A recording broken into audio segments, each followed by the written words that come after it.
CSIR net जून 2025 क्यों हो सकता है आसान, चलिए बात करते हैं। Hello everyone, welcome back to CSIR NET 24/7। My name is मेघना श्रीवास्तव। आज कुछ बातों पे ध्यान देंगे। शुरुआत में आपको कुछ लिखा हुआ दिखाई दे रहा है, इसके बाद भी कुछ बातें हैं, तो सभी लोग कनेक्टेड रहें एंड ध्यान से सुनते रहें।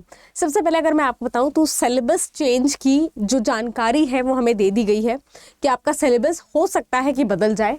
अब ये जो सिलेबस चेंज है आपका दिसंबर में होगा या नेक्स्ट ईयर जुलाई में होगा, इसमें एक थोड़ी सी हमें एक अभी क्लैरिटी नहीं मिली है।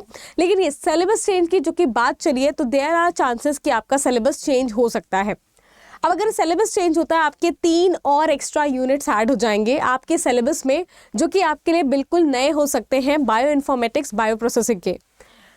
नेक्स्ट अगर देखा जाए, अगर आपका मर्ज्ड एग्जाम्स होता है, नंबर ऑफ स्टूडेंट्स काफ़ी बढ़ जाएंगे, बिकॉज जो आपके बायोटेक्नोलॉजी के स्टूडेंट्स हैं वो सारे इस फील्ड में आ जाएंगे।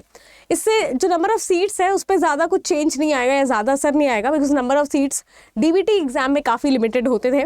तो DBT और CSR के एग्जाम को अगर मर्ज किया जाता है तो नंबर ऑफ स्टूडेंट्स बढ़ेंगे, सीट्स में बहुत बढ़ाव नहीं देखा जाएगा।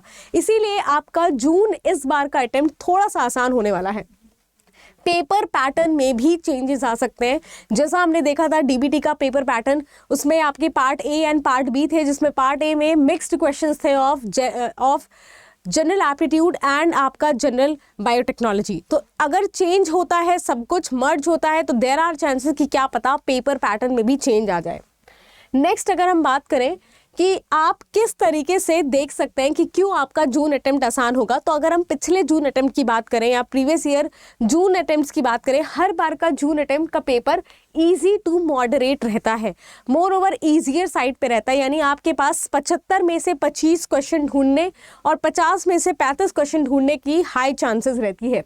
कट ऑफ अगर आप देखें तो कट ऑफ इसीलिए ज़्यादा जाता है, यानी 99 परसेंटाइल या 98.9।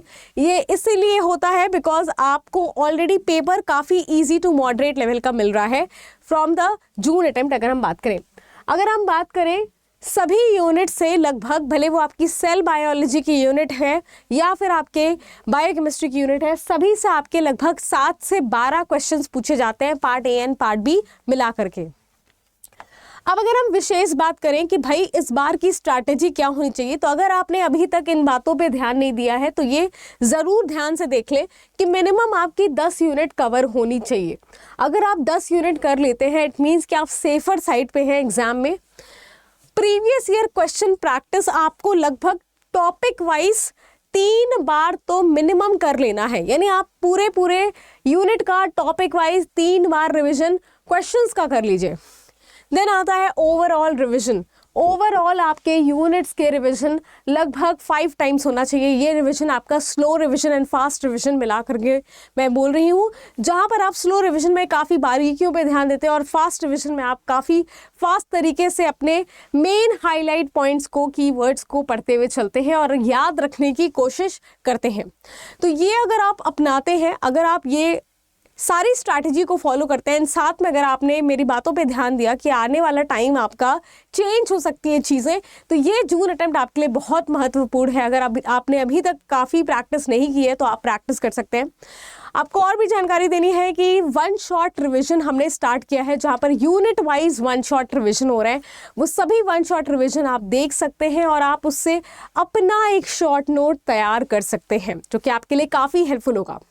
इसके अलावा गाइज, आप सभी स्टूडेंट्स को बताना चाहूँगी कि आप सभी स्टूडेंट्स हमारे टेलीग्राम चैनल पे आकर के जुड़ सकते हैं और प्रैक्टिस कर सकते हैं डेली क्विजेस के जो आपको प्रोवाइड होते हैं। तो एक बार आप हमारे 1 शॉट रिवीजन पर जाएंगे, वहाँ आपको टेलीग्राम चैनल की लिंक भी मिल जाएगी। ऐसी और जानकारी के लिए मिलते हैं। Thank you so much.